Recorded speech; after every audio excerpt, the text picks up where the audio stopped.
I just bought this brand new Aston Martin DB12. It's only done 29 miles. And now we're going to attempt to rebuild this in 24 hours.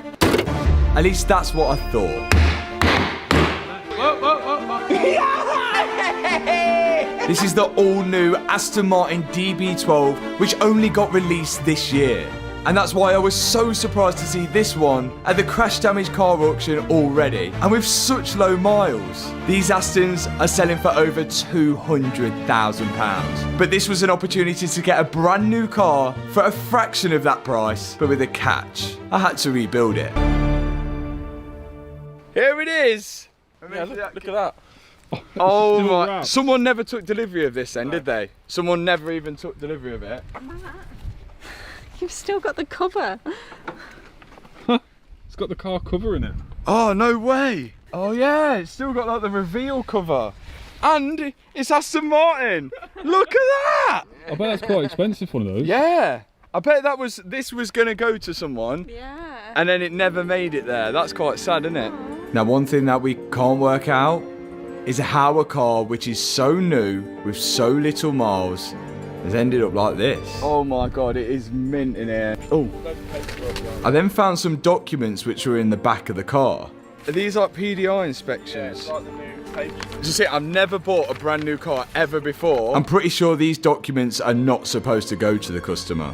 Road test check sheet. Oh. Was it crashed on a test drive? It could have. Rolling road, rig process complete, pass. Braking cycle complete, engine noise complete. Everything complete. It failed on squeak and rattle on the road test. It looked like it had more than a squeak and rattle on the road test. But none of these documents give us any clues to how this car crashed.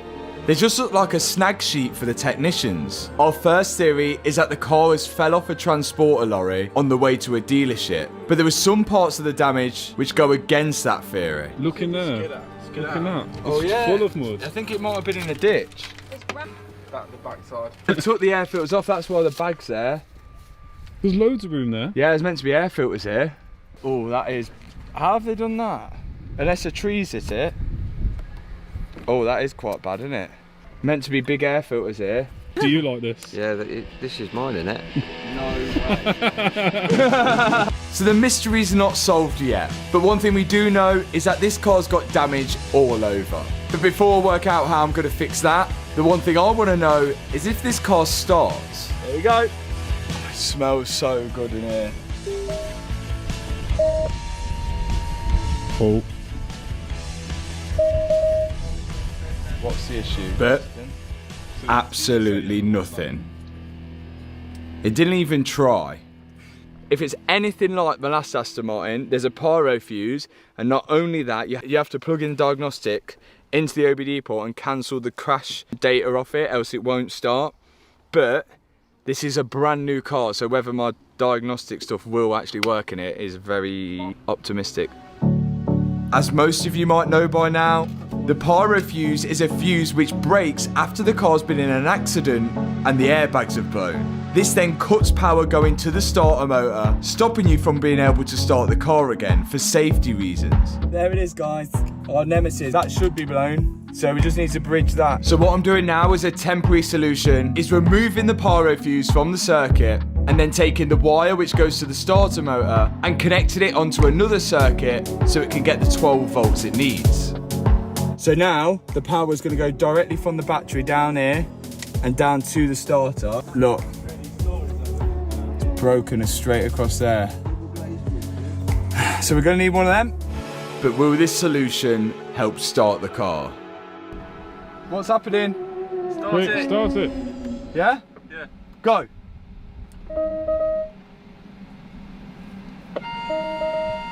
No. We got absolutely nothing. It's asking for model year. Now sometimes alongside the pyro fuse you have to plug in a diagnostic tool and cancel the crash data on the ECU to allow the car to start. My diagnostic kit is too old. Oh. But did last time was do it as a C63, I think it was. My diagnostic tool won't read a car this new. In fact, it won't even read Aston Martins. But as we know, Aston Martin use Mercedes for their engines, and nothing changed on this DB12. It's a Mercedes V8 twin turbo. So instead of telling my diagnostic tool that it's an Aston Martin I'm scanning, I'm gonna tell it it's a Mercedes. My tool still didn't do it, so I ended up borrowing another one. But this time it actually read the codes as a Mercedes. There we go. Crash sensor, right front door, the squib for the emergency retractor on the driver, malfunction, window bag, and I can see it had multiple fault codes, especially in the airbag system. I then cleared the ones that I could clear and tried again. Fault codes deleted. 3, 2, 1.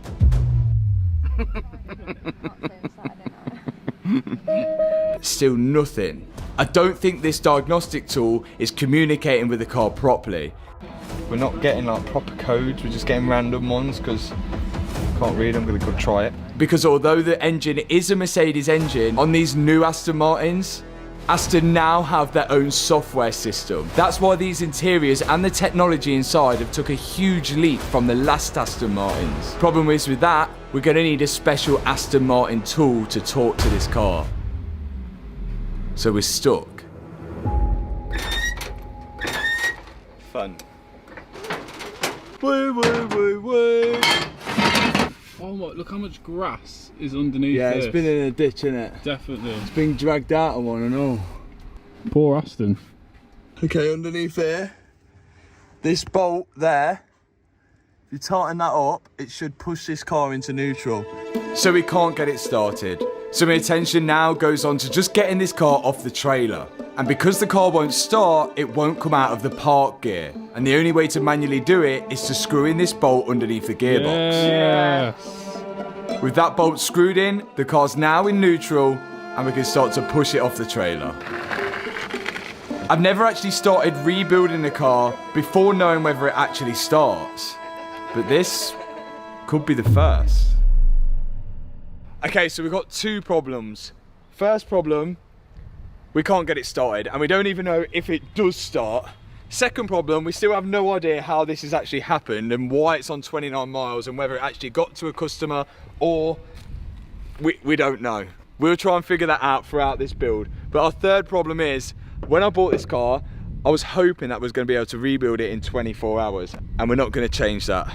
As soon as we go inside the workshop and start working on this car, the 24 hours are going to begin. Let's get this in the workshop and see if there's any more damage before we start this work. How does it drive? Hope it had power steering. You're alright. That's a proper dad thing, isn't it? Do you know when they put their arm on the passenger seat and Oh look yeah, down? they reverse. If we plan on rebuilding this car in 24 hours, then we're going to have to know the full extent of the damage. That way we can make sure we can order all the parts we need to do it. So our first step now is to get the car in the air and have a look under it. Whoa, it didn't fall off a lorry. Look at that. Yeah. Oh, back here. What? What's that? Fuel line. Fuel line? Fuel line. So even if we did get the car cranking, the car wouldn't have even started because one of the fuel lines is completely broke. This is perished as well. In fact, both of the fuel lines are broke, which go from the engine to the fuel tank. There's all mud all up here. Old perished drop link. Both anti-roll bar drop links, front and back, seem to have undergone some damage, so they're going to need replacing. And then when we inspected further, we found even the engine mount was damaged. Just like the Lamborghini Urus, the engine mount is this one's well and truly cracked. Look at that. That's fully cracked, all the casing on there, and it's supposed to look like that. The engine must have, it's hit on this left side, and the engine must have literally gone like that. What has happened to this car? I can't work it out.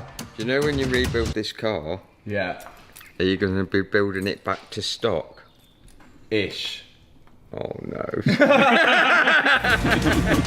So now I roughly know the full extent of the damage, so I could begin to order all the parts that I need to fix it.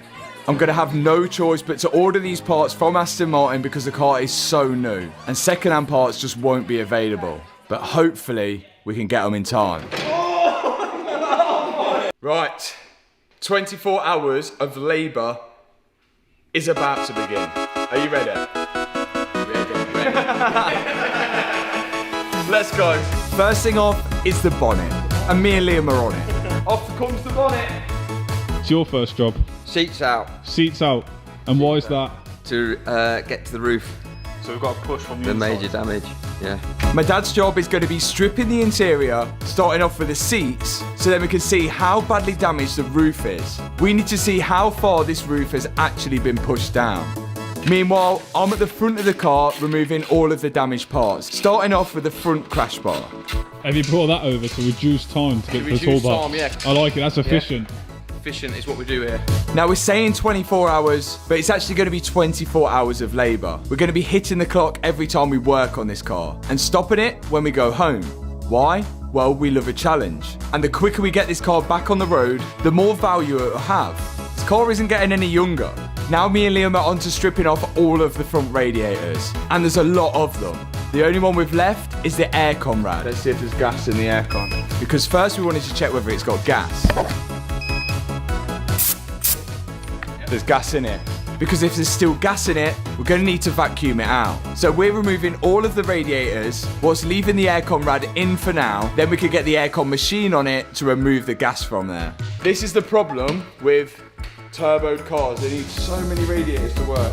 And it seems like most of the radiators on the front of the car are all damaged. And now with those radiators out of the way, me and Liam can access this front crash can, which is actually removable from the chassis. And it's designed to crumple in an accident. R1 has a little bit of damage to it, so we're definitely going to need to replace it, along with loads of brackets on the left-hand side which need removing. Now I can bring the aircon machine in, so I can vacuum out all the aircon gas, which we definitely know how to use. 3, 2, 1, done it. With the aircon gas being vacuumed out, my dad spotted something damaged on the seat. What? Whoever was driving this car when it crashed must have been thrown really far back in the seat, because it's actually bent one of the rails which the motor turns. So I'm removing that part now, and then I'm going to phone Aston Martin to see if we can buy that piece separately. And now that all the aircon gas is out of the aircon radiator, I can remove it safely. Then I heard back from Aston. I've got a text! It's from our friends at Aston Martin. That sounds like they're going to do a challenge now, doesn't it? Yeah. This part of the seat, you can't order it separately. Right. You have to order the complete seat frame for £3,800. What? So I said no.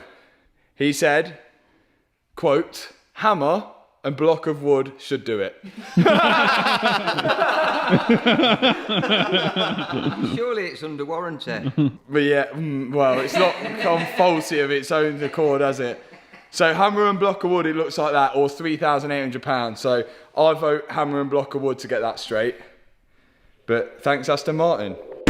With time ticking down, we've still got more damaged parts that we need to take off. We've got to take, the next step, we've got to take this wing off, because look at that. We almost got away with it. Almost got away with it, but we've got to tear that off. It's also damaged at the front here. And you might notice that this front wing and most of the car is made out of this fiberglass material to make the car as light as possible, but it's not cheap. But luckily this front wing part is only a small section. And underneath the wing, the plastic looks all good. Meanwhile, my dad's inside still stripping apart the interior. Whilst I'm outside, trying to work out how we're going to fix this roof. This is our main worry, something that we've never even repaired ever before. We've just called Aston Martin, we've ordered some parts. You can't order a new roof, unfortunately. You can order that, and you can order this trim, but it doesn't seem you can order this section here, so we need to just work out what we can actually do with this, like whether we can push it up ourselves, reshape it, or I don't know. It is not good. We probably should get the screen out as well, because if we are going to start pushing and pulling stuff, we don't want to break that screen. My dad's next goal is to get the seat belts out. Because the airbags are blown, no doubt the seat belts are going to throw faults. Oh, that has gone off. Look, it's even blown the end off. There's explosives on the seat belt which explode when the airbags deploy to pull the driver back into their seat. So the driver's one's gone off. You can see the thing's blown off. And look how short the cable is. You can see, look, the cable's much longer on the passenger side, so it hasn't retracted, plus it hasn't blown there, but we'll send them off anyway because we want to change the colour of the belts. So, to the airbag team, and we want them going coral red. Okay. Bit rude, the seatbelt lady. Then even more of the interior is coming out. Tony's just offloading trim pieces out here like there's no tomorrow. Also, we can access this roof area. Oh, yes. Look at that. Even the rear quarter is made out of this fiberglass material, and it just looks like it's all glued on, like most new cars now. All to save that little bit of weight. And my dad's still inside stripping apart all of the seat belts so we can send them away to get the explosives reset. Next out, roof lining. Oh my God, it's roll light. It's like cardboard. That is nice. Then I need to take off this lower part of the front wing because we're having problems opening the passenger door. There it is. So this bonnet hinge, it's quite a big piece actually. And look where it's sit, you can see where it was. Do you know what the professionals call that? Witness marks.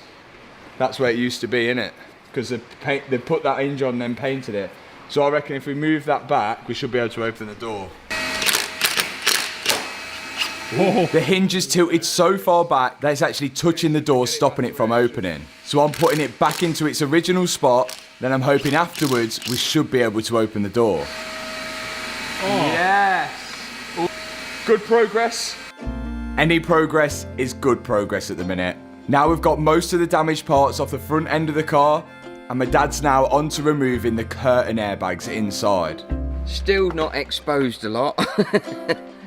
But the good news is, most of this damage which is on the outside of the roof doesn't look like it's come through on the inner structure of the car, which means the majority of it is mainly cosmetic, not structural. So we think it's fixable. I don't suppose any of your guys are free in the next day or so to remove a rear screen out of this DB12. Yeah, if I can tomorrow. Oh, wicked. Legend. Once we have that rear screen out, we should have a better idea of how much that roof's actually moved, and we can start trying to repair it. But for now, Liam's on to removing one of the last piece of damaged parts that's on the car, the wing mirror.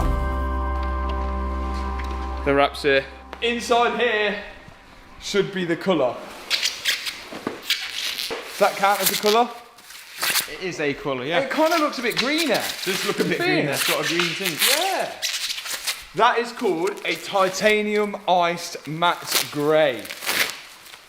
You might be thinking now, oh my God, what are you doing? Just wait. This is the same way we did my Aston Martin Vantage in, but red. So I think it's gonna look really nice. Okay, so what's going on? Well, we're wrapping a car before we've even fixed it. If you think we're going to be able to paint a car in 24 hours, you must be mad. And I plan on keeping this car for myself. It's the newest car I've ever owned, and I really like this colour. So whilst we wait for all the new parts to arrive, we're making best use of our time by starting to wrap the panels which don't have any damage to them. Starting off with the rear quarter first.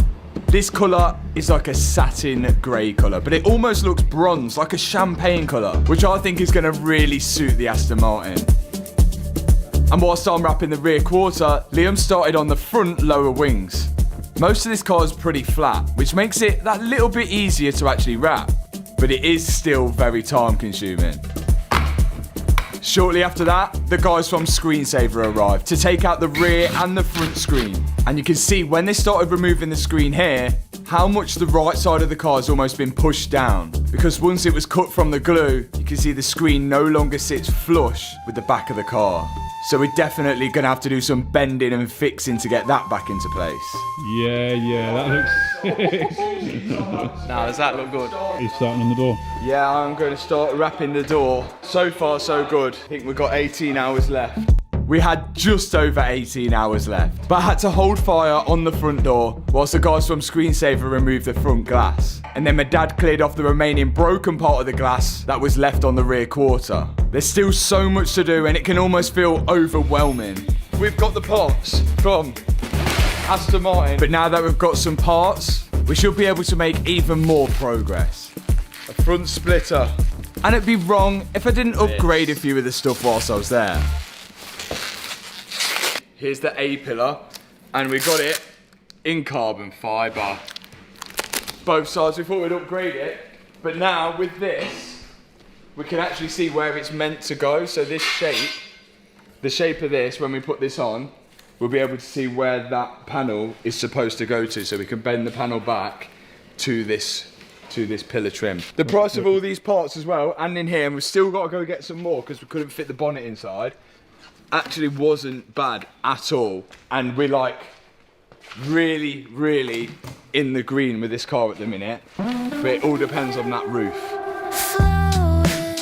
Before we get on to repairing that roof, the new crash can arrived, and I was eager to get things moving on the front end. I can now bolt the new crash can back up to the chassis and then move on to more brackets. These are the brackets which hold the smaller radiators, which are just in front of the wheels. One of them's actually an oil cooler for the engine. Today, Matthew, instead of you being my apprentice, which I know you love doing, I'm having Liam.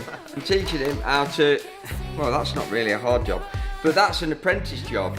Yeah, we'll take the fan off. Undo that, boom, on that side. Do you know what an apprentice job means? It means a job he doesn't want to do, so he gives it to the apprentice. No, I like rebuilding stuff. Toner, 8mm or 10mm? 10mm. And now that we've got a new radiator, Liam and my dad can transfer the fan off the old one onto the new one because the fan is actually all okay. And whilst they're doing that, I'm still bolting brackets to the car. Right, this is on, that's on. We're missing a lot of parts because we've ordered a lot of stuff, and then Aston Martin have said some stuff can be on back order and some is not. So we're going to be waiting for stuff, and we're hoping comes with enough time for us to build it all up. And because of that situation, it means we're doing things in weird orders. Hence why now we've gone back onto wrapping the car. Me and Liam are doing the passenger side door, and my dad's moved on to the front end, replacing more broken parts. Now, of course, the main worry is that this car doesn't start, and we still don't know why. And as most of the Aston Martin technicians are still learning about this new Aston Martin software, even they were unsure when we asked them. But what they did say, and what I think makes sense, is that we should get as much stuff bolted and plugged into the car as possible. That way it eliminates if it's not starting because something is unplugged. And if it still doesn't start after that, then we're gonna have to investigate further. Right, this is our 4-ton body repair kit.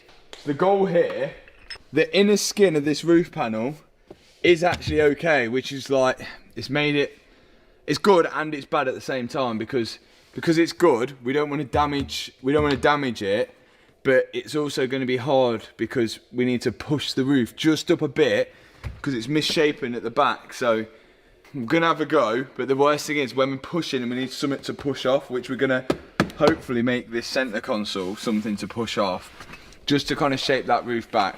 I know people are going to moan and say, oh, the strength of it's gone. Well, actually, the strength of it is fine. Because there's no damage to the inner structure, we're essentially just fixing cosmetic damage, just like a dent on the quarter panel. But this is a little bit trickier than your normal dent. And before we start trying to push it back out, we've got to know where we've got to push it out to. And we should be able to see that from this rear quarter glass.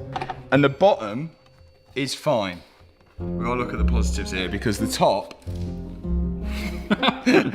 So now we can see how far out it actually is. The glass is meant to sit flush with the body. Now we can put on the carbon trim, comparing it to the other side, and we can see what else is out. I think we can do it. We just need to find a way how we can bend it in.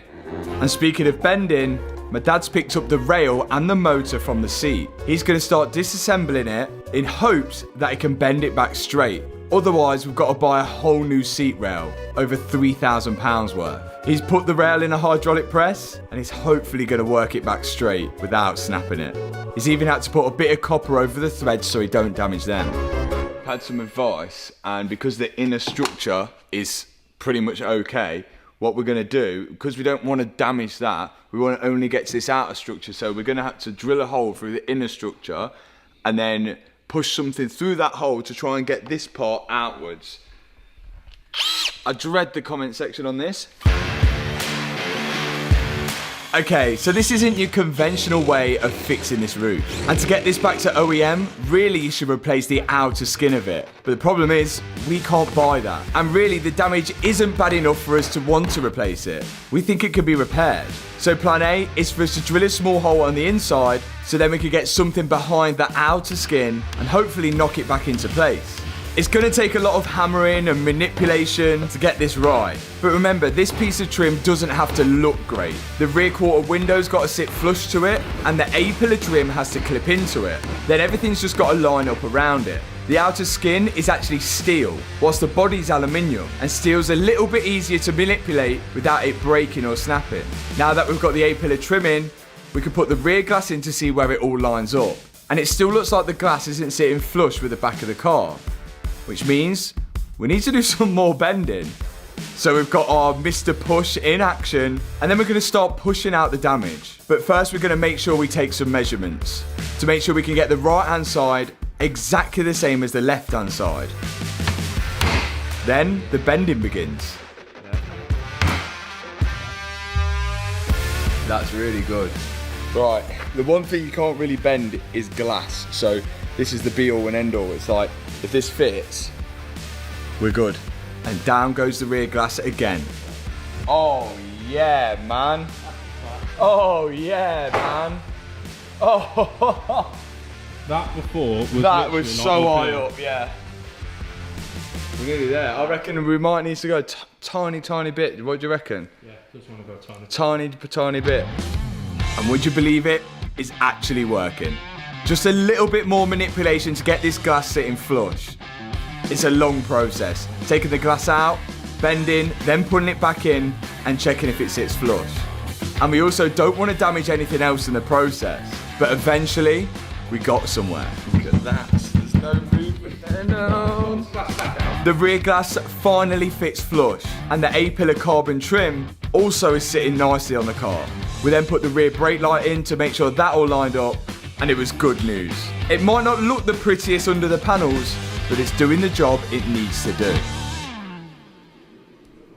10 hours left, and I'm absolutely done with wrapping. So we've got Kian here, who wrapped the GTR from Keezy's Customs, and he's just gonna absolutely smash out because the speed he can do it at compared to me is next level. I know we're cheating, but it's gonna be a better job and it's gonna be faster if he's doing it, and then we can concentrate on doing more mechanical stuff. My dad's gone to get parts, Liam's gone to get a haircut or something. 9 hours 59 left. Kian's about to smash this out. I reckon he'll probably have the majority of this side done with like, what, 8 hours remaining? Yeah, how fast do you think you can do it? Oh yeah, I should be able to do it in 8 hours. Let's go. Kian is back. And now we can make much more progress with the wrapping of the car. Because Kian's been doing it for years, he's a lot quicker and more experienced than I'm doing it. He started with the driver's side rear quarter, then he trims up the wrap and tucks it into the places where you can't see it. Then he's quickly onto the driver's side door. And for the side skirt, he's applying knifeless tape, which means now he can cut the wrap underneath without using his knife. He wraps over the tape and then pulls it from underneath, which will cut the wrap. Then, more parts arrived. Liam's here with the bonnet. But before we install the bonnet, my dad's got to put on 2 brand new hinges, which we always replace if the bonnet's ever been damaged, which will help us with lining it up later. This bracket here, look at this bracket. This bracket on here to hold the wing on, all it is glued on to the car. That's not weld, that's glue. And it's missing on that side, but the good thing is we don't need to weld anything, we just order it and Mansory glue it on, which is, I don't know. That just seems to be the way cars are going now. Everything's panel bonded or just glued on. Again, it's lightweight and it's cheap, so why not? And this whole time, we've still been trying to work out how this car ended up with this type of damage. If this never got to a customer, it shouldn't show as any previous owners. So that means I'd be the first owner. But the one thing that kind of contradicts that is that the insurance has paid out for it. So if the insurance has paid out for it, surely the insurance owns the car before it got sent to me. So it could say 2 or it could say 0. One owner, 0824, that's me. So there hasn't been any previous owners of the car. Wait, what's going on here? It's been damaged before the car's got registered. Look, That's sketchy. look, 2023, cars damaged, cars manufactured, cars registered on the road in January. How can it be damaged before it was manufactured? No, and this brings registered? back to our theory of that it got crashed and then registered on the road to claim through the insurance. So there's something dodgy going on. with Something insurance. has gone wrong with this car. Look, it's marked damaged before it's been marked on the road.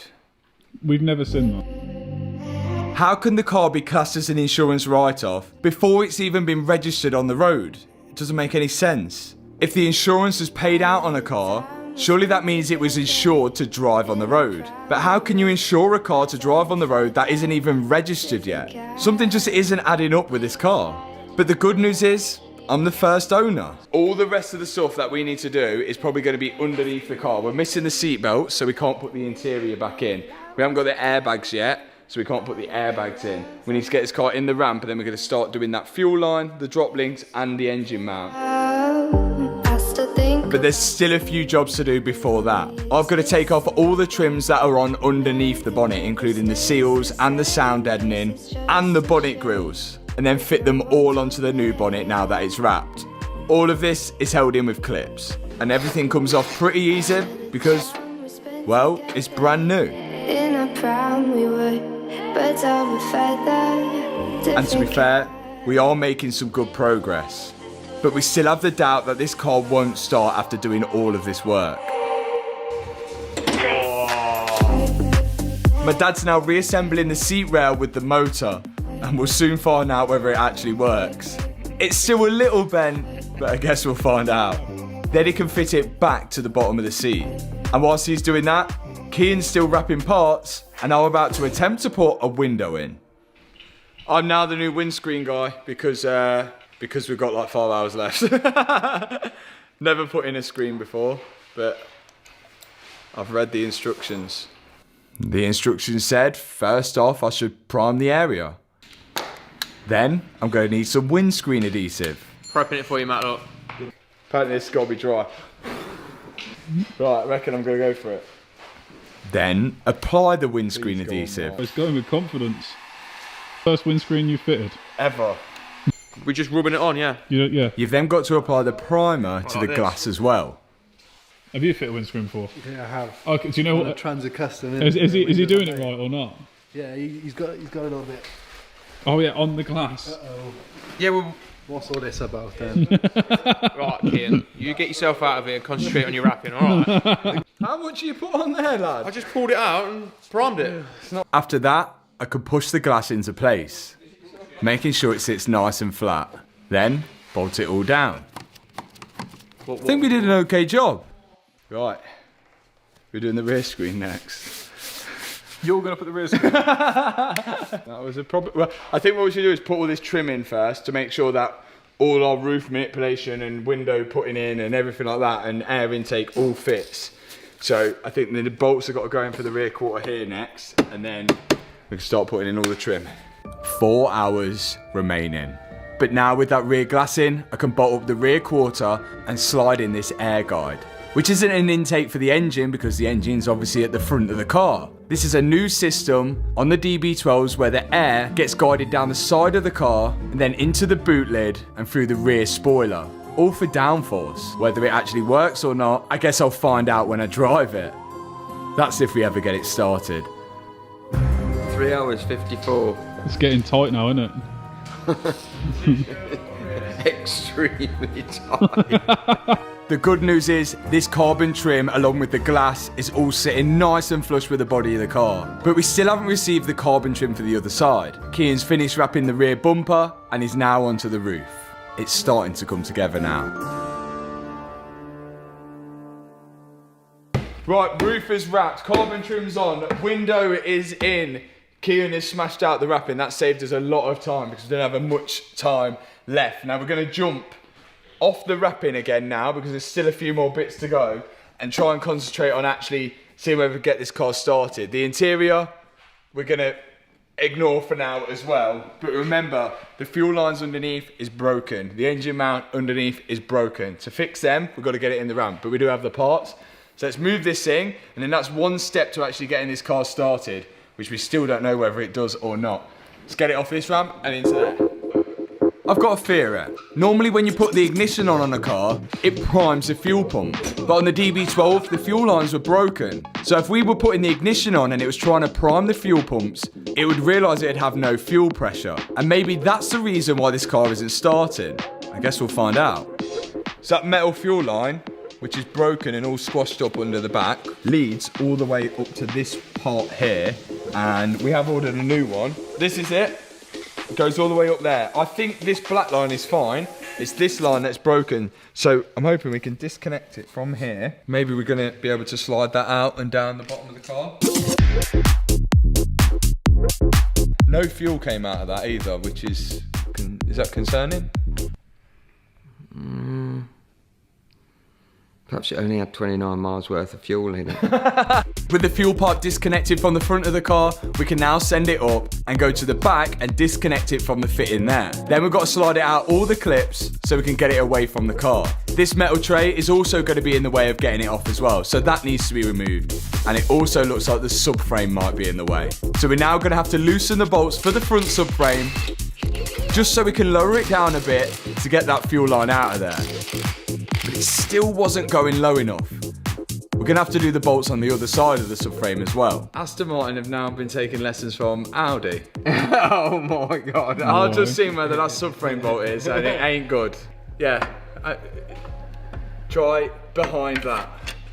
You're joking, it's up there. Yeah. Where? There's a bolt behind that. Before we remove this wishbone bolt, we marked where it was. Because when you turn this bolt, it adjusts the tracking on the front of the car. So we want to make sure we get it back in the exact same spot. And with that bolt now removed, we can move the wishbone out of the way so we can access the final bolt for the subframe to lower it down and hopefully get out our fuel line. Yay! There we go. All of that to get that out. Let's put the new one in, and then we've got to fix the other one that's broken. Good bit of scrap now. Now I can slide the new fuel pipe into place, sliding it just above the subframe, removing any broken clips on the chassis, fitting new clips in place of them, and then clipping it to the fitting at the back of the car. Now the car can come back down and they can connect it up at the front. It just slides in place and clips in. Job done. Because this pipe here, which is not connected to here, we did order it. This one, this is the only bit that's missing, this blue clip here. This pipe, to replace this whole thing, it goes up, down there, and above this gearbox to the fuel tank. So to replace this pipe is a bit of a job. I don't know where this is going to go onto the fuel pump, which is in the fuel tank, somewhere at the top there. So what would be nice if we can do is if we replace this fitting and put it onto there, and then we can fit that to that. So do you think we can do that? The answer is no. These fittings are like high pressure fittings, and we don't want to risk anything, especially with the fuel line. We're going to have to replace that whole fuel pipe, which means getting the car down and finding the fuel tank. It's going to be behind this, isn't it? I would say it's behind here. And I was right. It was behind there. It's double-sided taped. Brilliant. I'm not joking. Some Mansory tape. It's double-sided taped down. If I handed that to you, so where's that come off? You wouldn't say a DB12, would you? No. Right, here's our fuel line. Here. This fuel line looks like it's connected directly to the pump. So first thing, we need to disconnect it. Okay, that's out. We're gonna tie some string to it, and then when we pull it out, we can tie the string to the new one and pull that string back through, so hopefully it follows the same route and should be able to clip it back on. This is my Italian ball of string. And now I've got to tie the knot on the end of this and just hope it holds out. Pull it out. We then got to send the car up so my dad can go underneath and start pulling the pipe. Yeah? Are you ready? The pipe was so tight between the fuel tank and the chassis of the car. It's really tight. We might be able to get it out, but getting a new one in will be impossible. Okay, so that didn't work. So we've now got to probably drop the fuel tank, but to drop the fuel tank, the gearbox is above it, and the exhaust, and the prop shaft. This is stupid. A 5-minute job has now turned into a job which could take hours. And dropping the exhaust, the gearbox, and the prop shaft would just take too long. So we need room to get the fuel line over the top of the fuel tank and down the side of it, and the fuel tank at the minute is too close to the actual chassis of the car. If we lower the subframe down, it's going to lower the subframe, not the fuel tank, but the fuel tank is just above this subframe and everything there, and it's held in with 2 straps, like arms like that.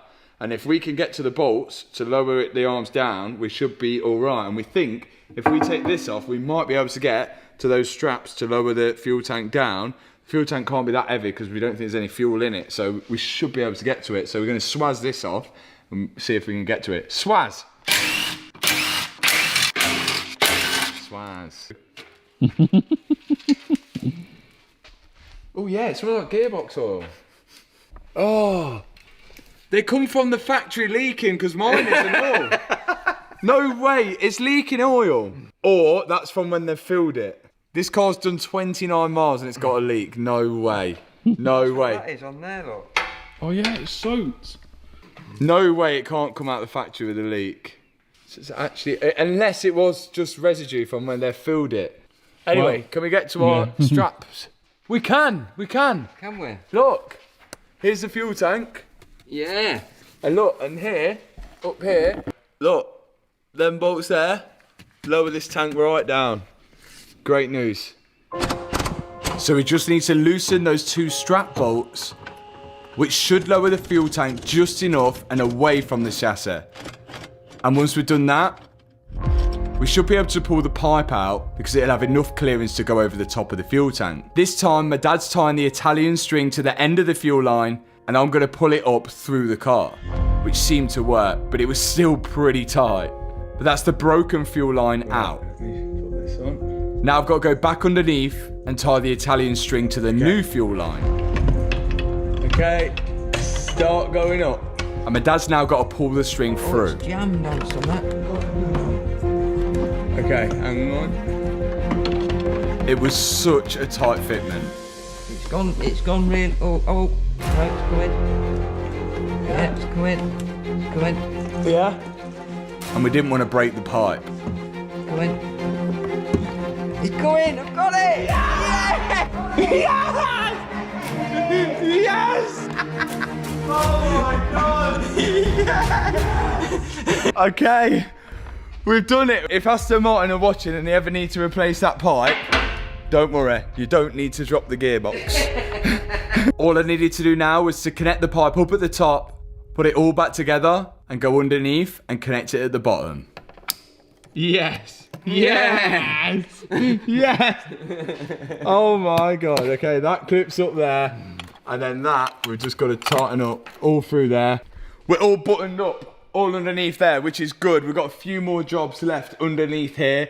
Time is cutting it short and the car's still far from done. We've got a drop link to change there. I've got that. We've got a drop link to change here, which I've half took out already. I just need to change those 2. But the main thing is this engine mount up here, which I have got a new one right here. And it's literally only 3 bolts underneath.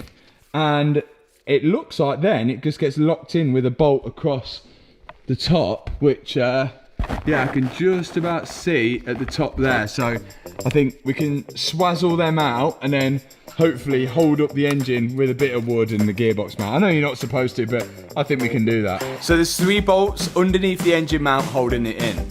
First we're loosening them off, and then we can start trying to slide out the remaining part of this engine mount. There's then 2 bolts which are kind of pinching the engine mount to the side of the engine. We loosen them up, then we need to support the engine from underneath.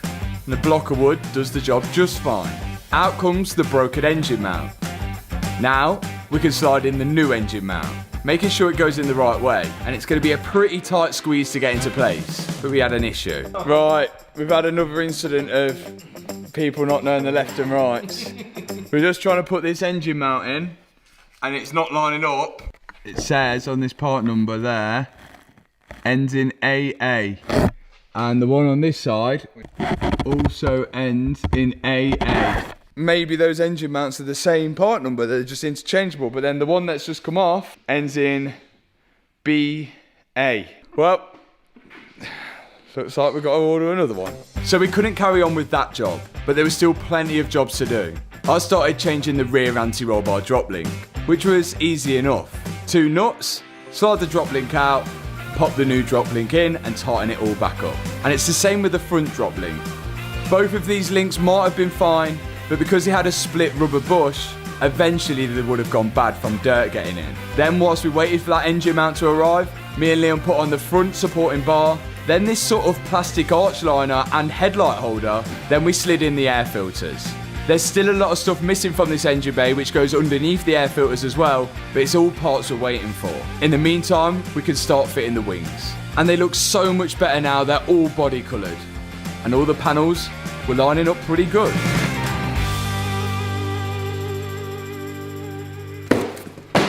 Oh my, you do this every time! I didn't mean to do that! I've done it again, haven't I? The seatbelts have come back from the airbag team. They've got all new explosives in them. And the new colour. Matt said coral, which I think that's about right, because if we went red, it'd be too sporty. Yeah, we're gonna have to see what this looks like inside the car, but because we've got the seatbelts back, we can now put the rest of the interior back together. But to put the rest of the interior back together, we've got to move the car forward so we get the doors open. But because we've got the wrong engine mount in, we've rested the old engine mount back in place, the broken one. We're gonna have to sort of bolt everything up just for now because the new engine mount will be coming. Then we need to roll this forward and then we can start fitting the seatbelts and the rest of the interior. Finally, the interior can start going back together. We've just under 2 hours left. It looks pretty bad in there. But we've nominated my dad to put it back in because he was the one that took it apart. We think that's going to be the quickest way. First off, the rear seatbelts go in. And I'm replacing the curtain airbags on each side because both of them were deployed, which is an easy enough job. Next, curtain airbag. And then there's another one to do on the other side, which fits exactly the same way the left side was. Then, a pyro fuse arrived. And a new pyro fuse has arrived. This has got to hopefully be able to start the car once we start fitting all this. New pyro fuse, looks good, from a Porsche. That one's broken inside there. We're hoping now, with this on, the computer will think, okay, I've got a new pyro fuse, I might start, but we won't know until we try and start it and we fit it. So let's get this fitted. The reason the new pyro fuse is from a Porsche, because if you ask Aston Martin for a new pyro fuse, they'll need to sell you this whole board that I'm bolting the pyro fuse to now, which is close to £500. But when you take the pyro fuse out and check the part numbers, they're exactly the same as they use in many other cars. Now my dad is onto the front seatbelt, sliding them back in the way they came. This time though, with a different colour and new explosives in them. The interior on this car is like a jigsaw. If you fit one trim in the wrong order, you could end up taking a lot apart again just to fit the part that you put in wrong in the first place. So I'm staying well out of this one. But to see it all coming together is really satisfying. And this is a really nice looking interior.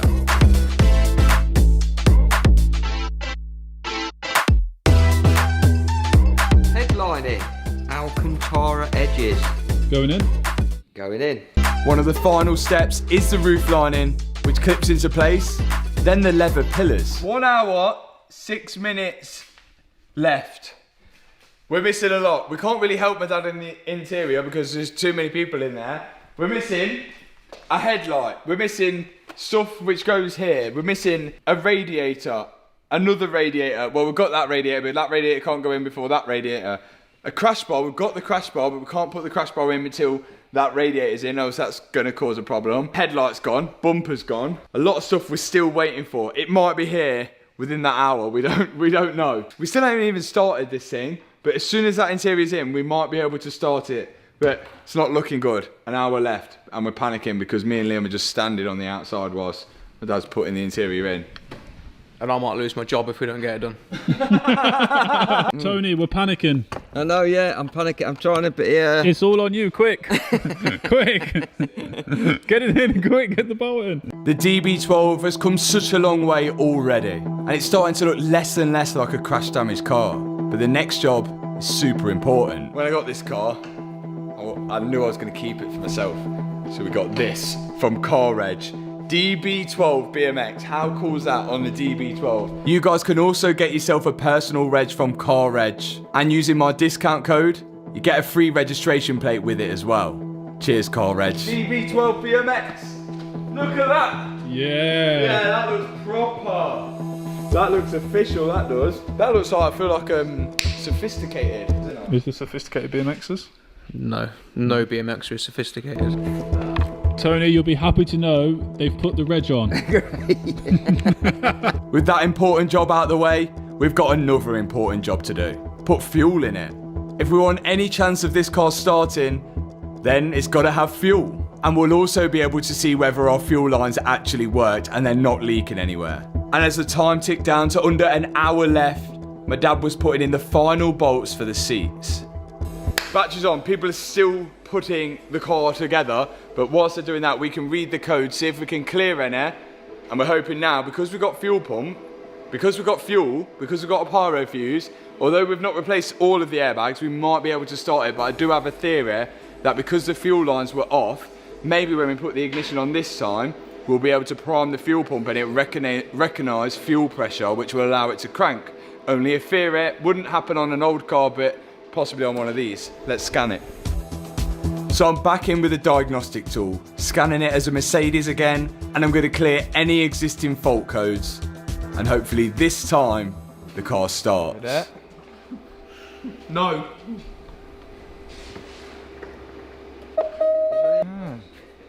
But nothing. We've got a plan. We've not got long left now, and we cannot get this started. My computer won't read it. Aston Martin is saying we need to go to them. The car's in bits, so if it goes to them, they likely won't do anything until it's together. We're thinking of going old school on a new school car. Putting 12 volts straight to the starter motor. And if it goes straight to the starter motor and cranks the engine, one, we know the engine cranks, and two, if we do it with the ignition on, it might even start up. Or three, it goes very, very badly and trips out the whole car. It's worth the risk. At this point, I've just bought an expensive ornament, which isn't fixed and doesn't even start. So we're willing to try anything. We're now connecting up the battery pack so the car's got the sufficient power to be able to start it, and my dad and Liam are going underneath the car to connect a jumper cable to the starter motor. So when I connect this end to positive now, it should crank over. Are you ready? No! Send it. Send it. Yeah.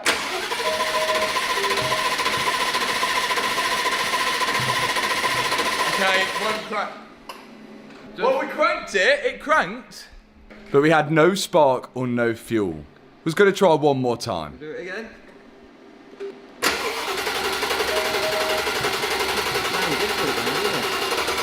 Okay, stop. I think the battery's dying.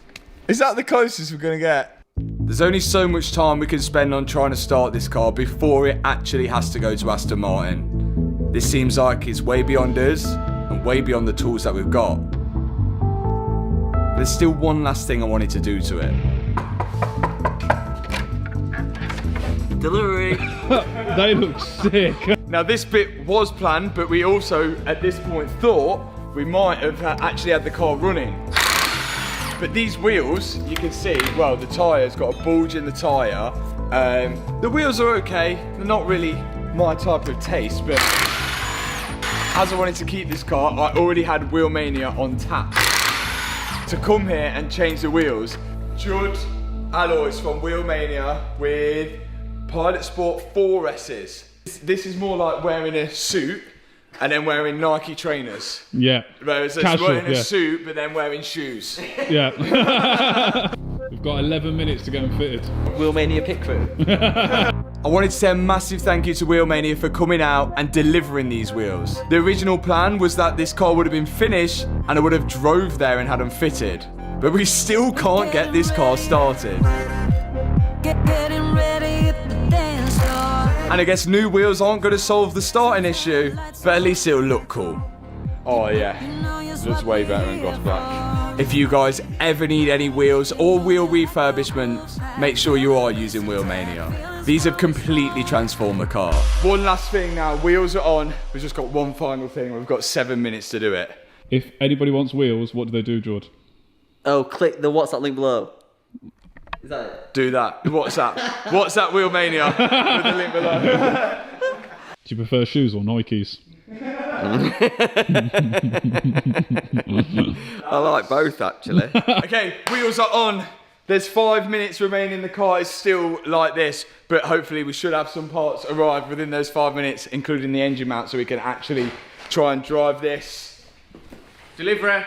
We've got an engine mount. Oh, look at that. We've got the engine mount from Aston Martin. This one ended in BA because this one was the wrong side. It ended in AA. So hopefully this is the correct one. Let's get this fitted within 4 minutes. Let's go. Now we're getting ambitious. 3 minutes 30 left. It took a minute and a half to get that thing up. How long is it going to take to change an engine mount? Great, bump it up! Now we've got 2 minutes 14 seconds left. Guys, there's 60 seconds left. Okay, we're on it, we're on it. Can you wedge this one out? 10, 9, 8, 5, 4, 3, 2, 1. Game over. We didn't care. We went overtime. Out comes the old engine mount and in goes the new one. This time the correct side. We can slide it into place, put the bolts in underneath, and now we can finally put the wishbone back into place and the subframe bolted back up. And the Aston was almost done.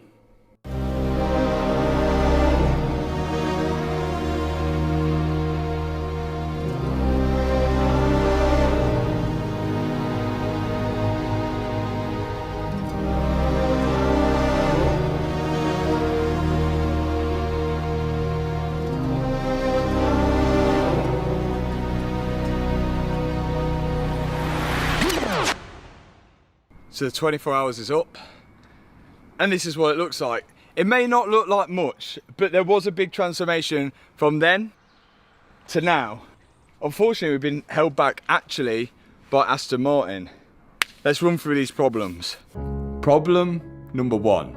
So even though this car is brand new and they're making them at the factory, the parts that they have for the cars are going on the cars which are in production at the minute. So a lot of parts are on back order. Even things like the front bumper, we can't get till November. This part here is still black. We're waiting for the carbon part as well. We're waiting for the wing mirrors. We're waiting for airbags inside the car. All the stuff that isn't on, as I mentioned, is on back order. Problem 2. Car doesn't start. So this has been an ongoing thing. We cannot figure out how this car starts at all. When we went to pick up the windscreen, one of the technicians comes and said, we've just worked on a DB12 and we had the rear bumper off. And with the rear bumper off, the car wouldn't start. So our first step would be to bolt everything to it, but we haven't got the parts to bolt everything to it. Problem 3. We still don't know how this car was in this accident, what's actually happened, and maybe if we did know what's happened, it might help us with being able to start the car. Maybe something was disconnected, we don't know. Why has it never got to a customer? Why was it registered crash before it was even registered on the road? We don't know. So if someone knows, please help us. And finally, how much did it cost? DB12 was £60,000 at auction. And all the parts to fix this, we hope we got everything. All in one from Aston Martin, £62,000, and that's including parts that haven't arrived yet. So altogether, a total of £122,000. I think we're onto a winner, but at the minute we're not because we've just got an ornament which rolls when we push it. Right now, I'm building up an oil cooler and an auxiliary radiator, which sits just in front of the front left wheel. These parts were available from Aston Martin and easy to get. Oh, roll clean the oil. That's because this car's only done 39 miles. Now, a lot of these parts that we're fitting at the minute were easy to get because they've been used on previous Aston Martin models, like the DB11. But the reason we've left this car so long before we've got back onto it is because Aston told us that all the parts that are being made for the DB12 are going on to DB12s. So a lot of the parts that we've ordered have been made to order, hence the long wait time. But the good news is I've got mostly everything now needed to get this car running. Radiator, well, it's an aircon rad. This one is gonna go on here. There is an insane amount of radiators on this car. The engine in it is a 4-litre V8 with 2 turbos on it, but it seems to require a load of cooling. On top of the radiators on the side of the car, and in the middle, there's now one I'm putting on underneath. I have no idea what each of these radiators do, but it's clear when they were developing the car, they obviously needed them. And it doesn't stop there. Along with that lower radiator, there's an upper radiator. I assume both turbos are water cooled and tend to get pretty hot because they're sat on top of the engine. Right, that's an engine rad. An aircon rad. Cooling rad for turbos. More radiators, oil cooling. Radiators on this side. Radiators behind that. There's enough radiators for a 5-bedroom house on this car, so it's all on, and we're hoping now it's watertight. Now that that's on, we should be able to start building the rest of the car up. I mean, if we're going by Aston Martin's theory that the car won't start without all the bumpers on, I think we should be doing that. But yeah, there's a lot to go on before then. Let's go. More crash bars. This one, a lower one. Not the camera, the pole. That's that one fitted. This is a huge moment. Everything seems to be going together. Now, the actual centre crash bar, which the bumper actually mounts to. That needs to go on. Ambient air temperature sensor. Looks in good condition. Going in its little hole.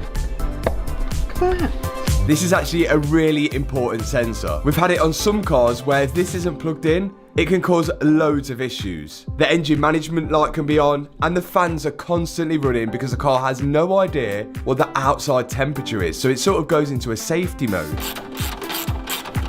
Now, we can start building up all the panels in the engine bay. Loads of covers and air intakes. Now, we can put in the air filters and the MAF sensors. These sensors detect how much air is actually flowing through the air filters, and the car then can decide how much fuel to put in to match it. New headlight. Chances of that this needs coding? Yes. You reckon? Yeah. No. No. Oh, it is British though. Might work. What, can't British do coding? No. We ain't that clever. Does that go in there like that? We're going to plug it in, see if the new headlight works. Do you think it's going to work, or do you think it's going to need coding? Work.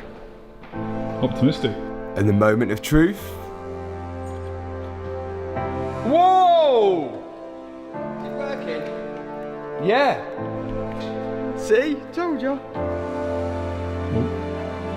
Yeah! Indicators. Yeah, all of it's working.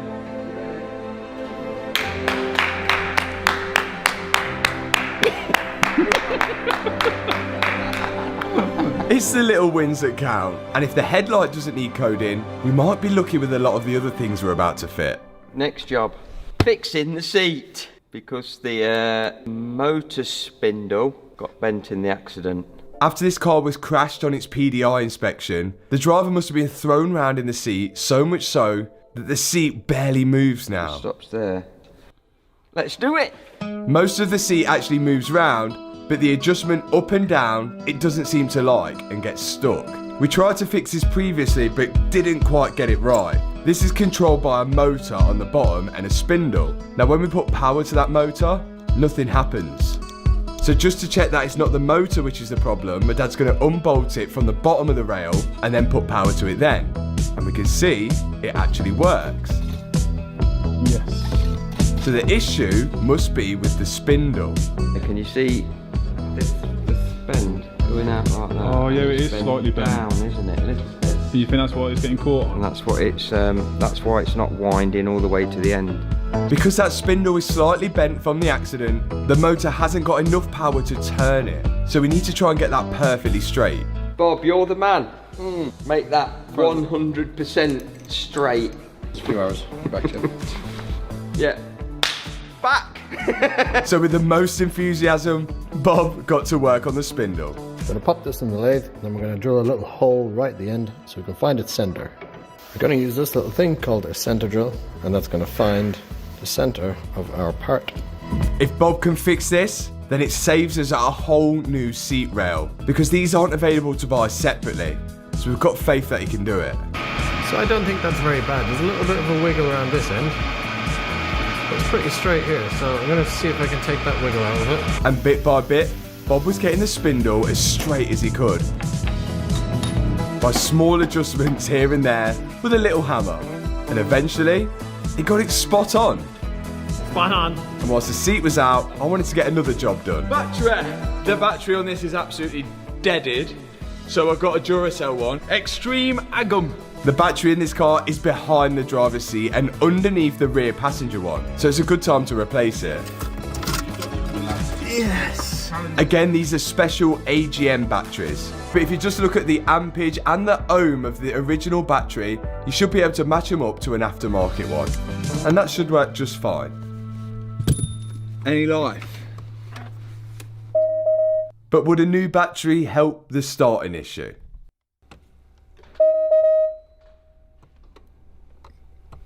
Still nothing.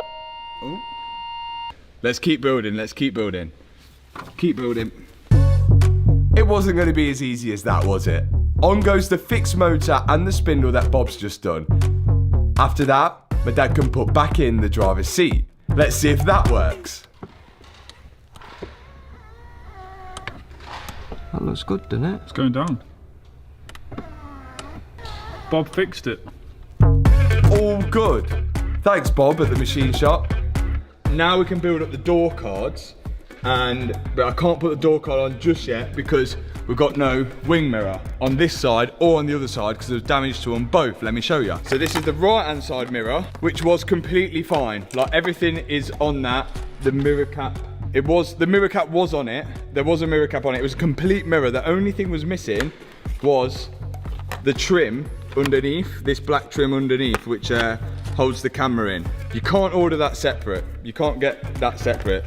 Because of that, had to buy a full new mirror just for this trim here, just for that. The only thing I need to do now is either decide, take the glass out of this one and put it onto that one, or take the bottom trim off of this one and put it on this one, which I think that's going to be the easier option because these are the frameless mirror glasses, which Aston Martin have decided to use because they think they look cooler, but I really don't think anyone's going to notice. I decided to take the trim off the new one. Here's the old mirror.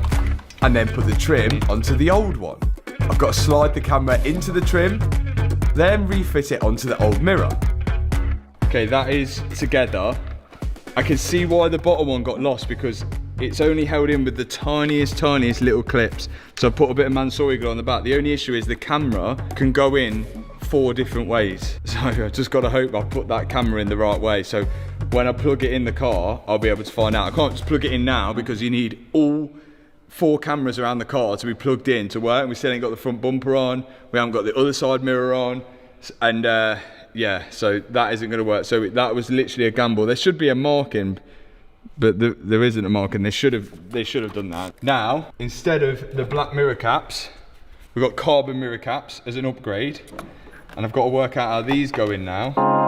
The carbon mirror caps, luckily, just clipped on. And that was 2 mirrors ready to go on the car. I've got to slide the wire in, down the door, and then the mirror just bolts on with 3 Torx bolts. I can clip it all into place, and then see if my camera's the right way round. Okay, camera works, but it is the wrong way round. Oh no.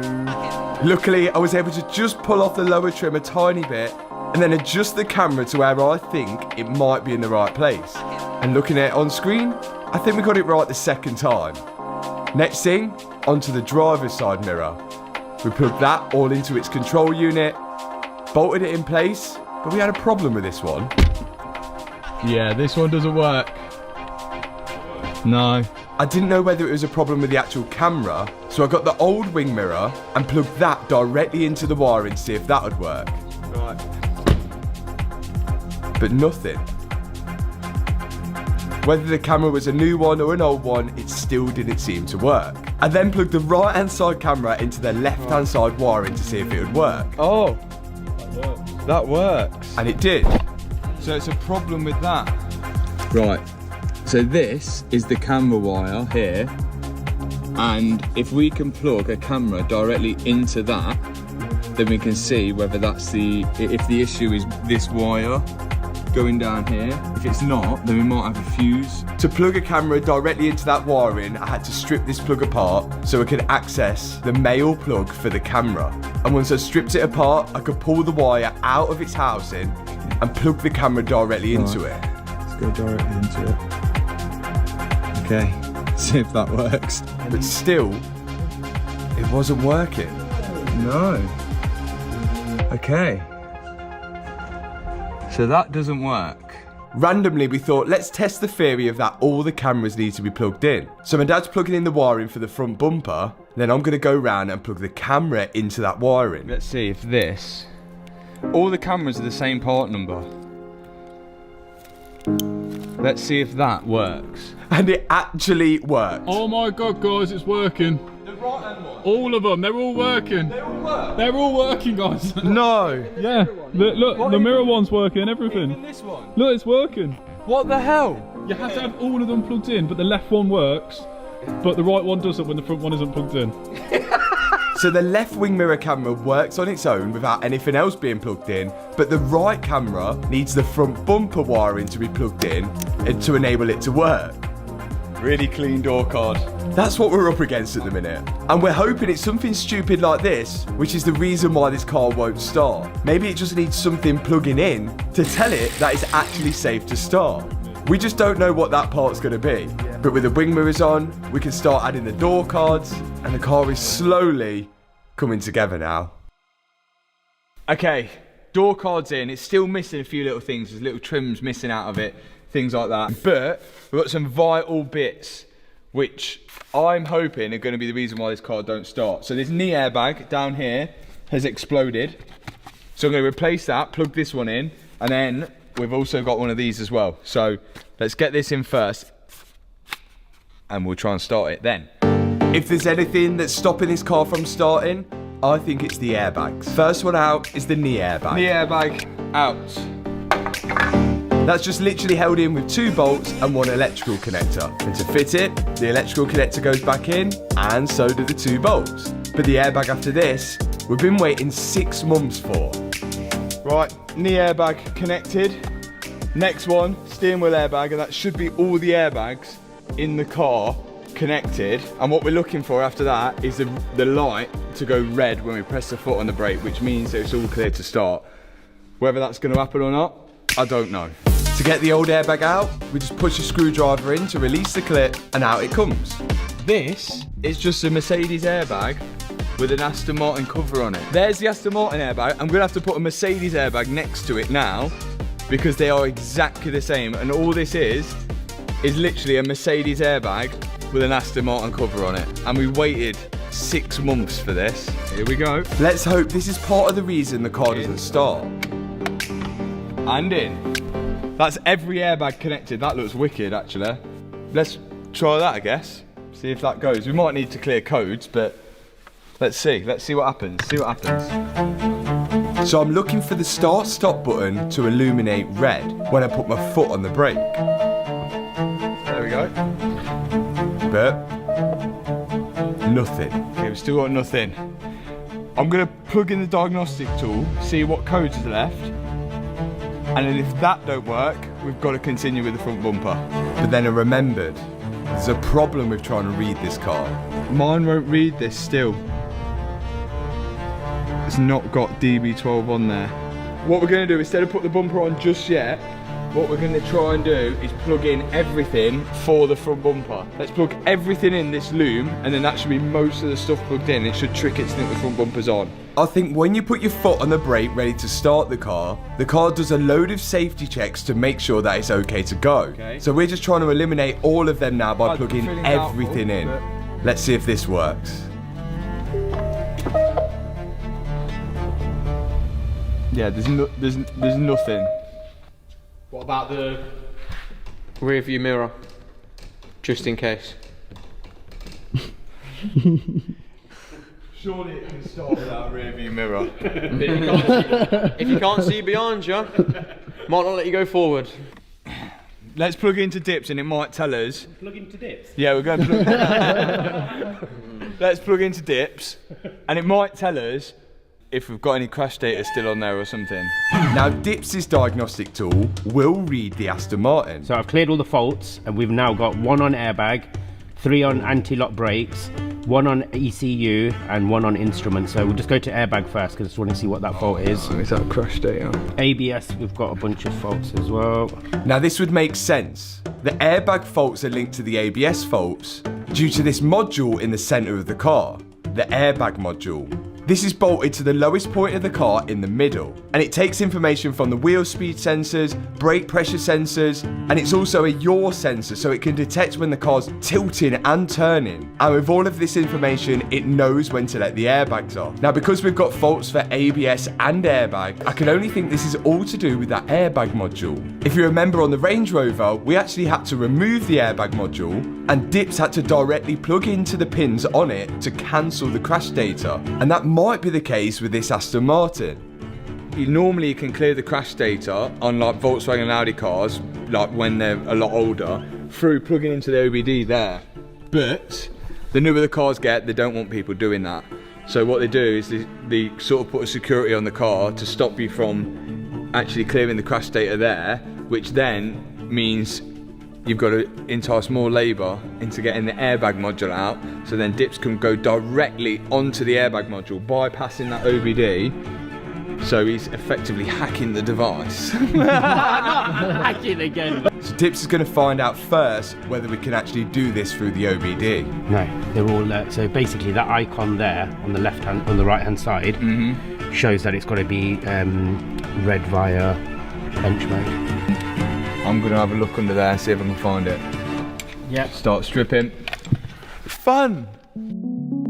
Okay, so we can't cancel the crash data off by just using the OBD reader. We've got to get this airbag module out, and Dips has got to read directly onto it. The problem is, this airbag module is hidden right underneath the dashboard, so it's a lot of work just to get to it. Do you think when we get this airbag module out, you can wipe the crash data if there's anything on it?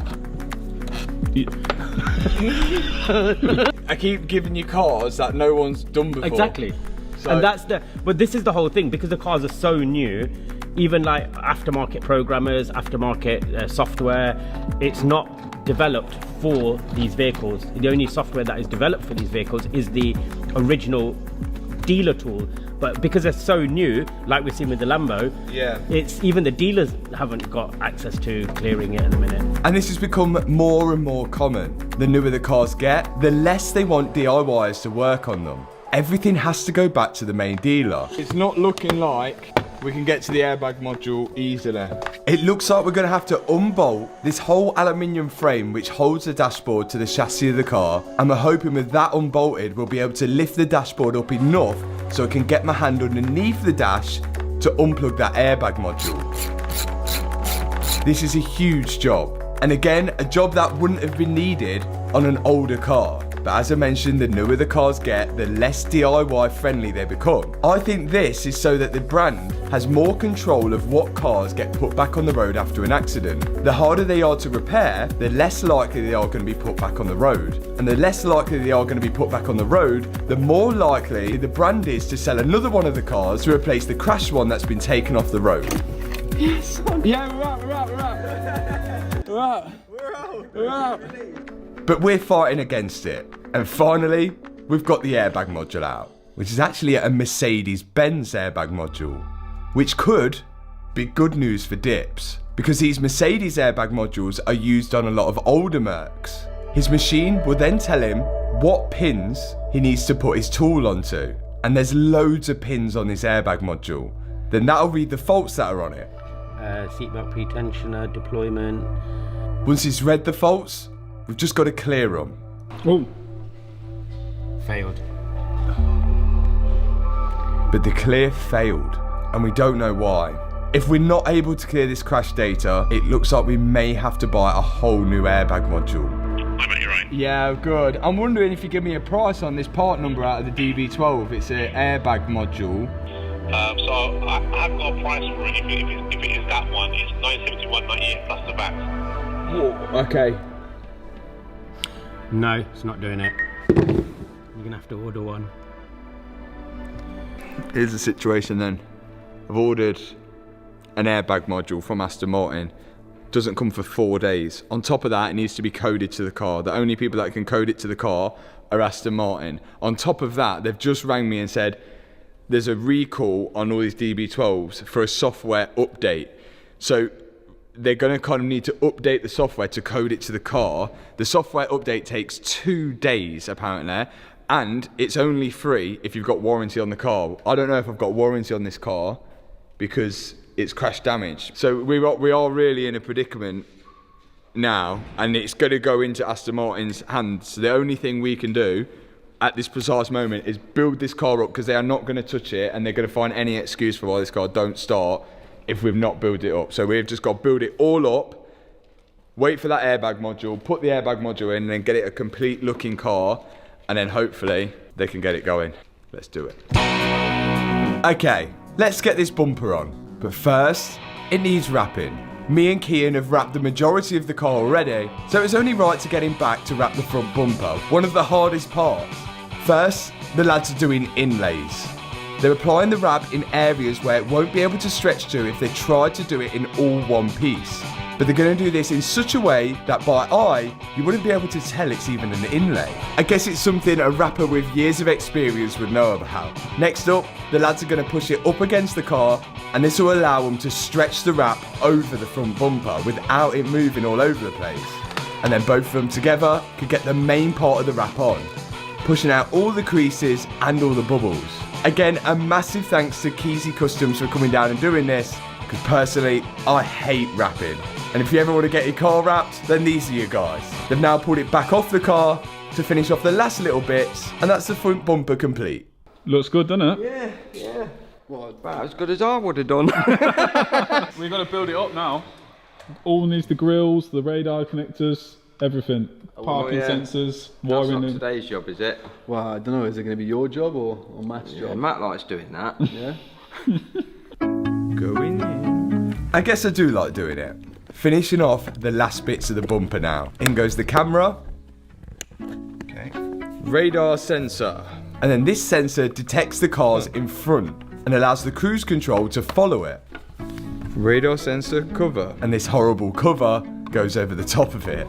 We've then got to bolt that all down and bolt the grille into place. After that, a lower grille goes in, which connects the front bumper to the lower splitter. We've got to slide on these Z clips, and then the grille can be bolted to the lower splitter, which me and Liam are doing. And that's about job done. Right, the bumper is assembled. Big reveal. Oh my. How's it looking? Because we've gone for the standard grille. I think it looks nice. Yeah, it looks classy, doesn't it? What do you think, Liam? Classy. Aston Martin, innit? It does look classy. Can't be too outrageous with an Aston. Yeah, it looks classy, because the option to have gloss black, but I thought, like, do you know, because you kind of got like the silver headlights and then like the chrome down the side, I thought, you know what, I'm a classy guy. Oh, that's got some weight to it, isn't it? That's classy, that is. Look, and I've gone for the original badge, not the black badge, because that's not classy, that's chav. Oh, we've got to get this bang on now, ain't we? It's not a great angle for me to get it bang on. About there. This is a walloping badge, isn't it? I'll say it's good. Yeah, I think that's about good. That looks really classy, that does. That is extremely classy. That is extremely classy. Yeah. I almost want to do my calipers that colour. Ooh, that would be That'd be very classy. That would be so classy. What colour are they now? Red. Oh, that's charming. Bumper complete. And this really is going to make the car. All we've got to do is fit it. Now I've chose to wrap this car as opposed to paint it, but that doesn't mean in the future I could peel it all off and get the car painted. I just really like this colour of the wrap, and it's perfect for daily use. That's if it starts. But that bumper has made a huge difference. Just got to make a few small adjustments to get the body lines perfect, and And that's almost job done there. It's a good looking car. Looks sick, doesn't it? That looks sick. That looks like a glass of champagne. That is a classy looking car. It is. It is. Now another thing we're going to change is the A-pillar trim. You see on the left side it's gloss black, but on the right side, where all the damage was, we replaced the black one for a carbon fibre one. Take off the gloss one, the gloss black one, and we'll upgrade it to matte carbon to match the mirrors as well. Race car, classy race car. Step 1, primer with a nice spongy applicator. It's rock hard. Step 2, put the primer on the screen. Step 3, glue. Step 4, putting the screen in. Are you holding on that? We've got to make sure the screen is perfectly aligned and then use tape to hold it in place.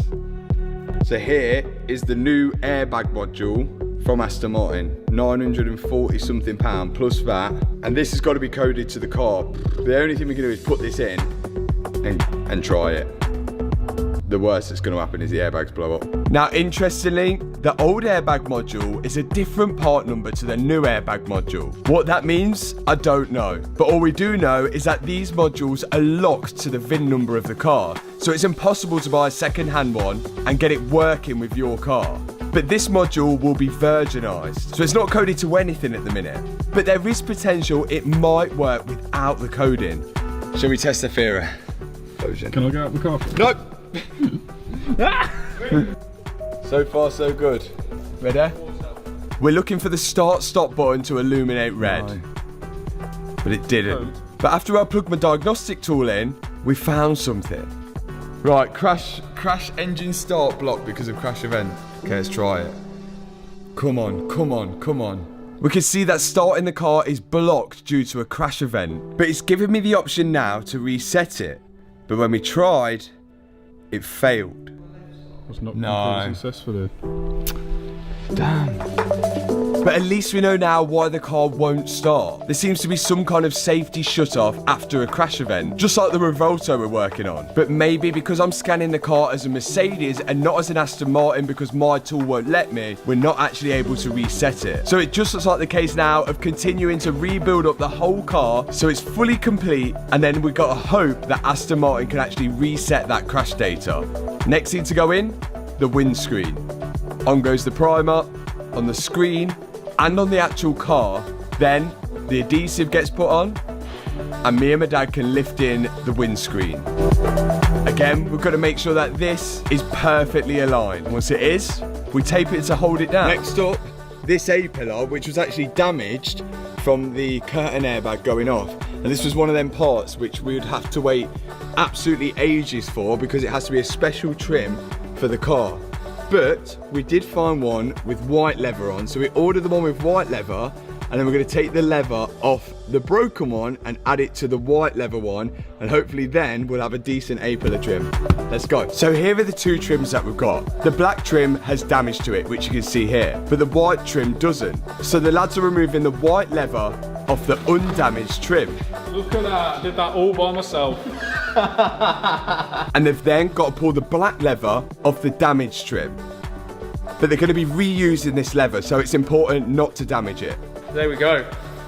And after that, they're going to apply some adhesive spray to the undamaged A-pillar and then stick the black leather onto that. I'm not sure how much an A-pillar trim would have been from Aston Martin themselves, but I know we would have had to wait a long time for one. So this not only saves time, it saves money as well.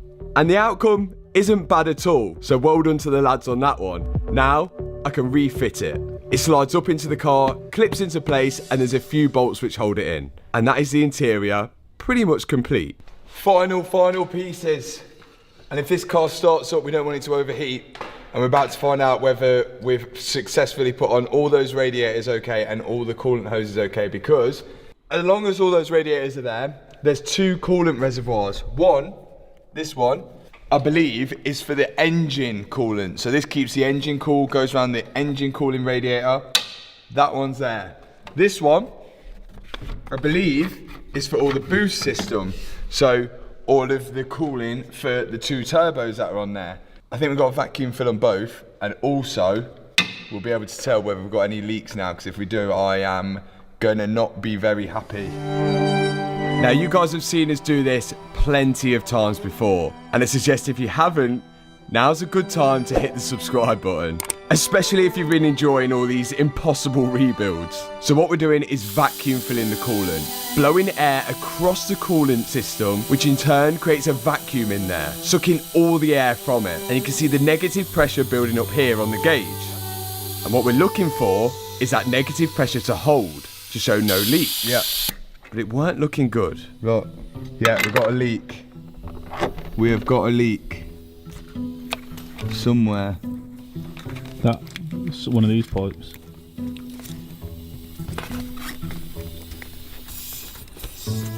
There's a hole in this one. So we think we got a hole in this pipe because we lost vacuum really quick. Oh yeah, there we go. And that is why we vacuum tested first, because that would have been coolant all over the floor. One tiny little hole in this pipe, but we've got a plan. There it is! This pipe was actually a lot bigger than we first anticipated. It goes off into a T-piece and then right down underneath the car. My dad's cutting off the one-use clamp, as it was just a lot easier to do that way. Then I could pull it off over the coolant pipe and remove it from the T-piece. And instead of buying a whole new one, I think I had a solution. The bit that had the hole in, I cut through it. So now the hose is that much shorter, but it might work. It might actually work. Give it a go. It weren't the straightest cut because I didn't think it was going to work. So now the hose is slightly shorter, but with no holes in it. I'm going to fit it back onto the car just to make sure it's not straining anything, and it still does actually work. Then fit 2 new clamps and refit all the other hoses I had to remove to get to it, fit back on the air filter, and give it another vacuum test. And this time, things were looking good. Oh, look at that. It's looking good. Good.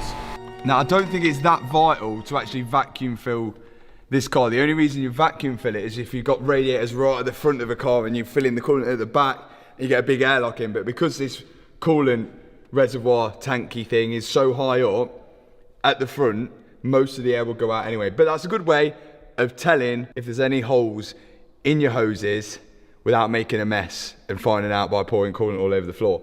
And look at that, it's collapsed, stayed collapsed. My hose bodgery worked. No one would know. No one is gonna know, apart from every single person watching.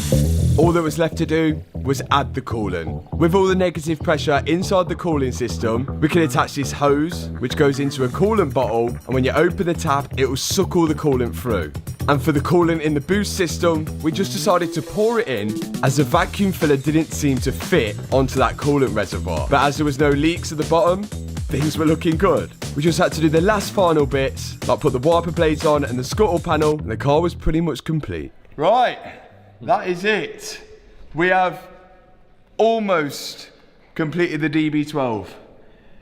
There's a few final things we need to do. Let's go see it.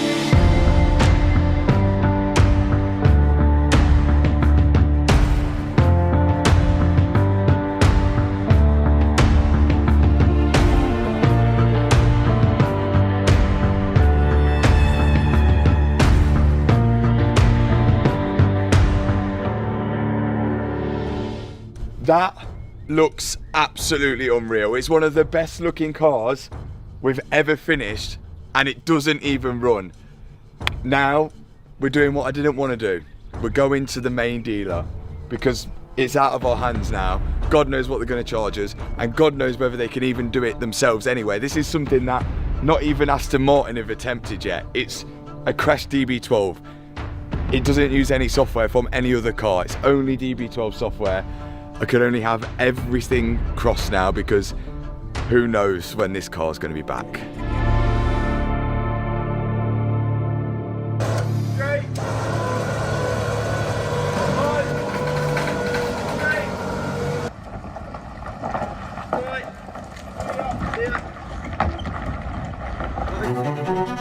This is it.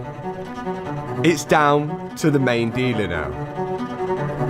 It's out of our hands. This could be insanely expensive or just a 5-minute job for them. We can only hope. Alright, let's just go see if we can get it going. Doesn't start. We're not seeing, we are. Yeah. It's gonna get going. Yeah. Get mid today. Yeah. I reckon plug in, crash data cleared, and it's gonna go. Yeah. We'll see. I'm not saying it will start. No. I mean, we can give it a go. Right, she's at Aston Martin now, and they're gonna try and give her a go today of plugging it in and see if we can get her going. It could be the case of just clearing crash data, clearing all the faults, and then it might start. That's plan A, but plan B is might be staying here. Fingers crossed. Let's see what the guys can do. We're waiting, anxiously waiting. Can they do it in a day, or are we going to have to leave it?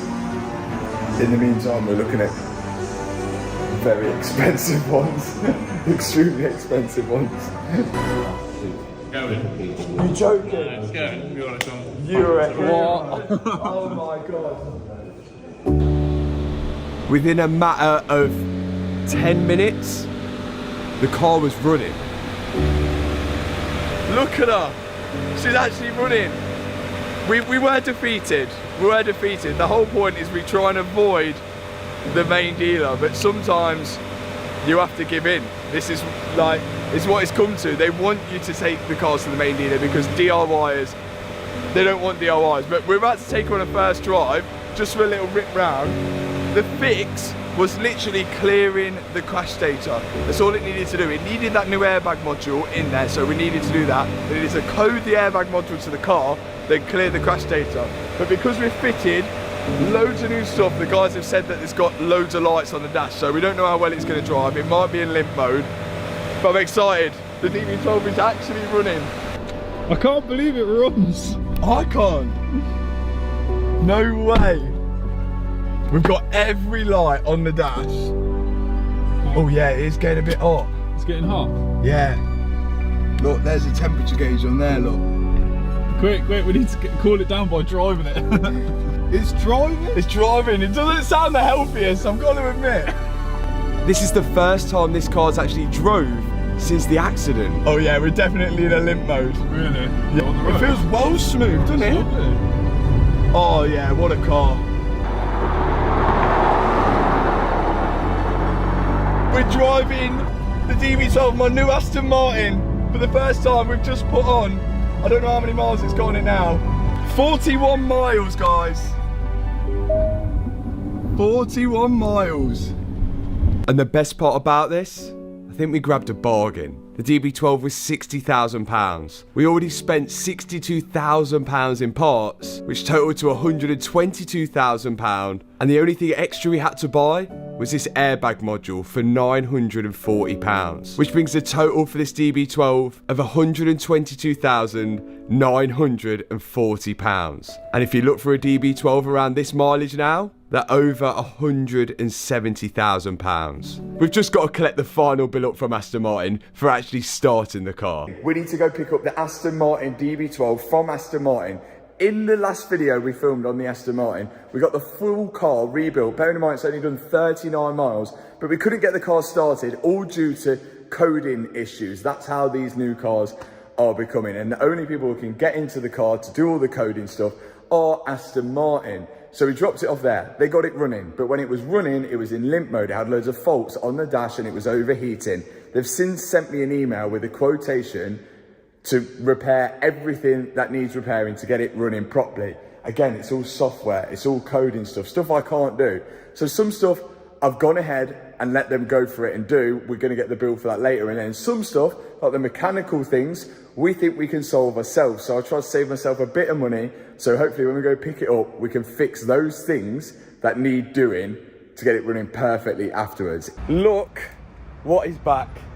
The Aston Martin DB12. It has been at Aston Martin for the past month to try and solve the overheating issues and all of the lights on the dashboard, which when we rebuilt it to as far as we can get it before we had to give in and come to Aston Martin for them to do all the coding and the software updates. Now, there has been a fairly big bill. We've still got a few more faults that we need to solve because I didn't want them to do it all, but it literally feels, well, it is a brand new car in here. This thing is like literally brand new. All the stickers are off now. The only sticker we've got on is the one on the key, but we've got 2 keys. Now, a full service history from Aston Martin. I'm looking forward to driving this car. We still have a few lights on the dash, which I'll show you, but big up Aston Martin. 4-wheel alignment done, adaptive cruise control done, all of that stuff we wouldn't have been able to do in our unit. There's little things and trims and stuff which they've finished off doing as well. I'm so looking forward to driving this car. In fact, let me show you a little walk round before we actually drive it. This is my first drive. So, look, they've cleaned it for me. It literally looks brand new. Yeah, even though this was a crash damaged car, it's still only done 39 miles on it, and I'm still made to feel like I bought a brand new one, which is mint. Let's get this on the road. Liam's following me. Hopefully we don't break down. This is the first drive of the DB12 since we rebuilt it. It's been a long time coming, this. Start. Oh yeah. We've just got the restraint system fault on the dash. We've done 52 miles, so it's obviously done a fair few test miles whilst it's been here. I'm not sure how much I like the digital screen. I love this. I do still feel like they should have kept the analog screen. It just makes it a little bit more classy. Steering wheel's mint. This is mint. All the leather and everything in here is just, oh, it's just so sick. I'm buzzing to be in an Aston Martin again. I just don't like the digital screen. It should have stayed analog. 52 miles, this is basically a brand new car. The lowest mileage car. It feels massive. It feels absolutely massive. The lowest mileage car of my whole collection. Leaving the place right now. How do I adjust these mirrors? There we go. It feels so smooth. And it is so quiet in here. Oh my god, it's a bit of a change going from the Revolto to this. And we're not in a limp mode, which we were in last time when we got the car started. I've got to remember that this car hasn't even been run in yet. Must remember that. So I shouldn't really be going too close to redline all the time. Off we go. Come on, Aston. So smooth in here, so quiet. Handles really well though. I've just realised how to switch it into sport mode, and I had it in not sport mode all the way back. And listen to this is a standard exhaust.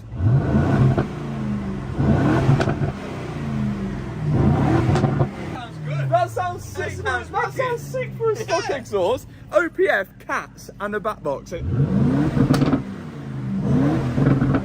That sounds sick. It's quite fast, isn't it? Like, it was like neck and neck with the R8. We effectively built up the entire car, but couldn't get it running. Had to take it to Aston Martin. What they did was a software update. Alongside that, they did air conditioning. That was £333. They did the adaptive cruise control. This little sensor here to follow the car in front, that needed calibrating, something I can't do.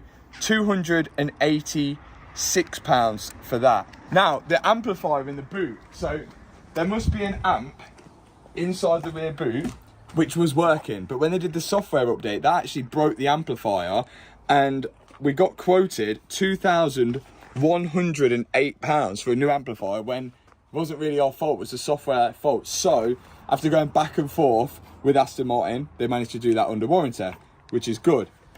It needed a coolant hose fitting, which is £195. It needed the coolant all bleeding, which I thought I might as well do whilst I was there. That was £353. It needed the lane assist calibrating, which was £234, which is to keep it in lane. Park assist cameras need calibrating, so all the cameras in the rear, which are down here, and at the front and in the wing mirrors, they need calibrating. £156. Fuse box. This is where it gets silly. Right, let me open that. Come on, open the bonnet. That fuse box here, this cover, that was missing when we got the car. Obviously I need one. I can't go anywhere else to get one. Can't get a second-hand one because the car's so new. £538 for that cover. No wonder. That's extortionate. That's just ridiculous. Under tray was needed, £86.26. Wiper nut covers missing. So these little covers there, those little plastic covers, they were missing. I told them literally I need to get this car brand new. It's a brand new car, so anything that does need doing, please do it whilst it was in there. £36.26, reasonable. They did a full inspection on it, which was all good, like everything come back all good as it should, because it's brand new. Apart from that, we rebuilt it. They checked all the tyres, that was fine. They checked for any body damage, that was all good.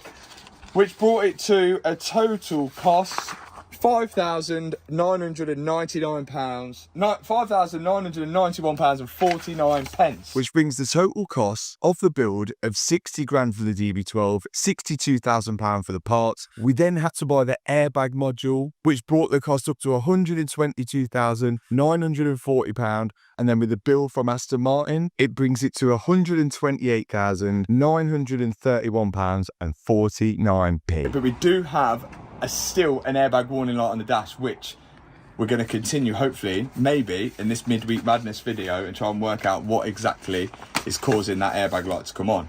So good, I've literally got a brand new car, and it looks sick. It looks well classy, doesn't it? It's a bit upper class for you, I think. It does look really classy. Look at your Chavmobile there. Cheers. It looks well classy. My first mod is here. These are little centre cap stickers which are going to go over those centre caps to give it sort of like the OEM look, even though it's an aftermarket wheel. Oh yeah, look at that. It's wonky. Yeah, it's when I turn the wheel, right, but that, I think that looks nicer. Can I do one? Go on then. Oh, okay. Committed. Push it down then. Yeah.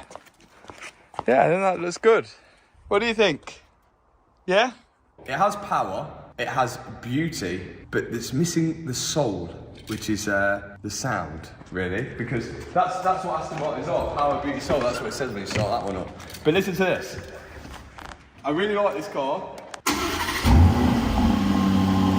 because it's a new car, it's not bad, This is what it sounds like. No complaints. Yeah, that sounds good. That sounds good. Yeah, it sounds alright. Now he's gonna wreck it. The issue is, I can't hear it in the car. So it just sounds like a washing machine. Just put your window down. We tried that. I've got an exhaust from Quicksilver, which we put on my old Aston Martin as well. I don't actually think it's going to make it that much louder, but it just improves like the tone of it. I don't like really. I've had a look on that exhaust, and it's just cats, OPFs, straight all the way back to a back box. Oh yeah, look how much smaller the back box is. That looks sick.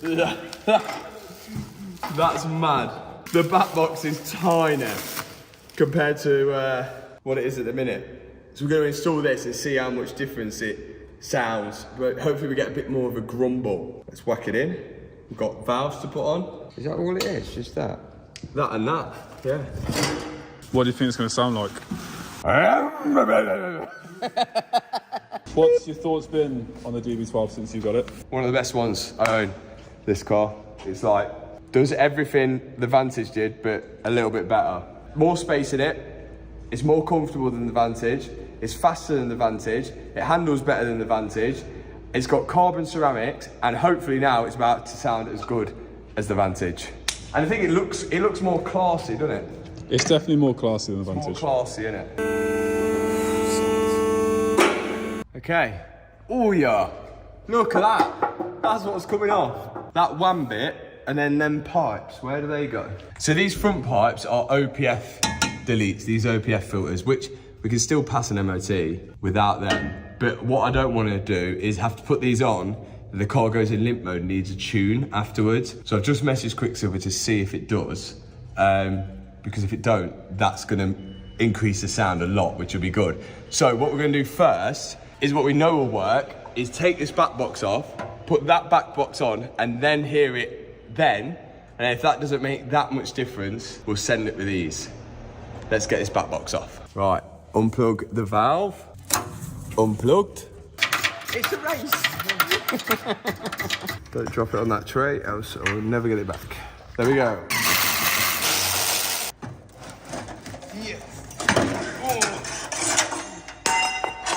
Oh. Weight saving. Look at that. It's even got the sticker on like it was brand new. I think I've done about 350 miles in it now. Quick silver exhaust, baby. Yeah. If we don't put this on, then whatever's in my boot is gonna be cooking. So yeah, we're gonna take the heat shield off, put that on there. I'll take the exhaust valves off. So the exhaust valves are these in here, which open and close. So if they're open, the exhaust will go out, straight down to the left and straight out. If they're closed, then they go straight in here and then work the way through that way. So it goes through the muffled section. But I wonder whether it's the same like that on this. Do they just go straight out? So it wouldn't make much difference with the valves open. Be interesting to find out. Right, let's switch it all over. And transfer.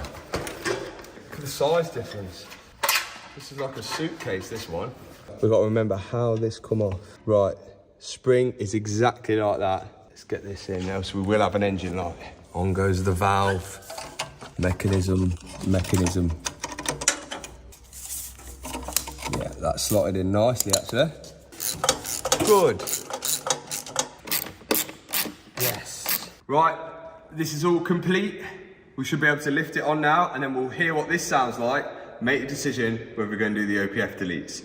Let's do it. Yeah, that's it. Okay, let's load it. In go the valves. Boom. Right, let's hear this. And if it don't sound much different, because well, it was quite a big box that we moved out, then we'll remove the OPFs, but let's see. Sounds nice.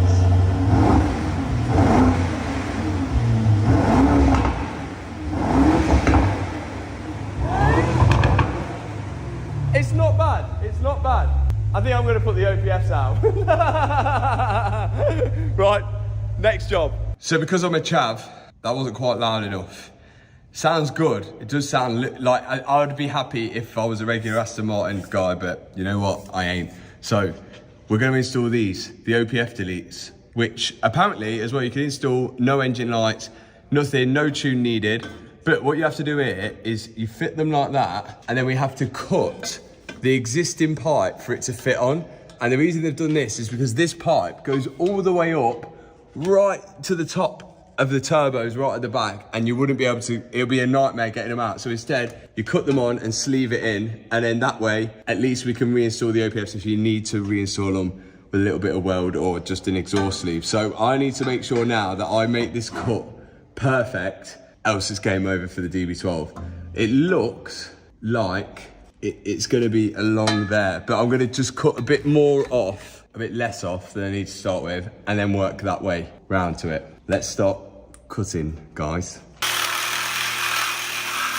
No turning back. That comes the sensor. One. And this one. I wonder if the engine light doesn't come on because these aren't required in some countries. This thread on this OPF sensor here, it's been like cross-threaded on, and it's a brand new car. Like, when I'm turning this, the worst thing is that I've already cut the exhaust. So I've like gone to the point of no return and then gone to get this OPF sensor off. And then as soon as you turn this, there, it's just tight. Loose, tight, loose, tight. It's not looking good. I wonder if the other one's the same. No, that's how they're meant to come off. Come straight out. Come straight out like that. Like, the worrying thing is if I do actually manage to get it off somehow, which I don't think I'm going to be able to, is whether the thread's broken on the OPF sensor or the exhaust. Because if it's broken on the OPF sensor, I need a new sensor, and it's like all the way at the back of the engine, which is not good. Let's try this one. Yeah, that one's good. Right, I'm going to give it another couple of goes, see where we get to. And if we've got no luck, we're going to have to cut it off and work something out. Here we go. Bear in mind, this is a brand new car, like literally brand new, 39 miles. What idiot put that on? Oh my goodness.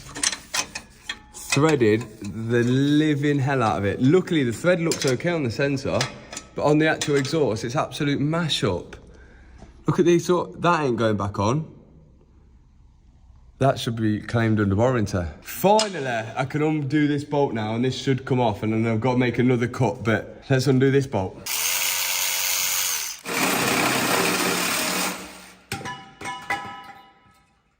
Yay! I think we've got to take this down. Let's try.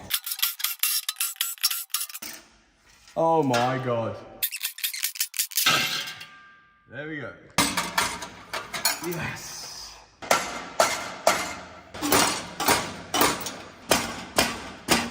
If this don't change any sound, oh my God. At least it might be quicker. That's on. And that's on.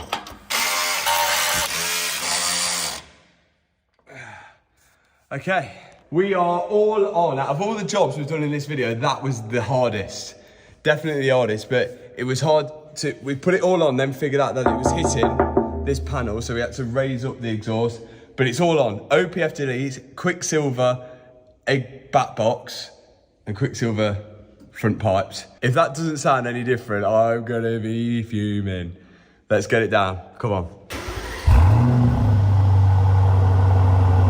It's a bit throaty, give it some. Yeah, that's better. That's way better. No, thank you. Another rev. That is so much better. Yes. That sounds so much better. Yobbo spec, DB12. Thank you so much for watching this full build video. If you enjoyed it, hit the subscribe button, hit that thumbs up button, and I will see you on the next full build video. Peace out.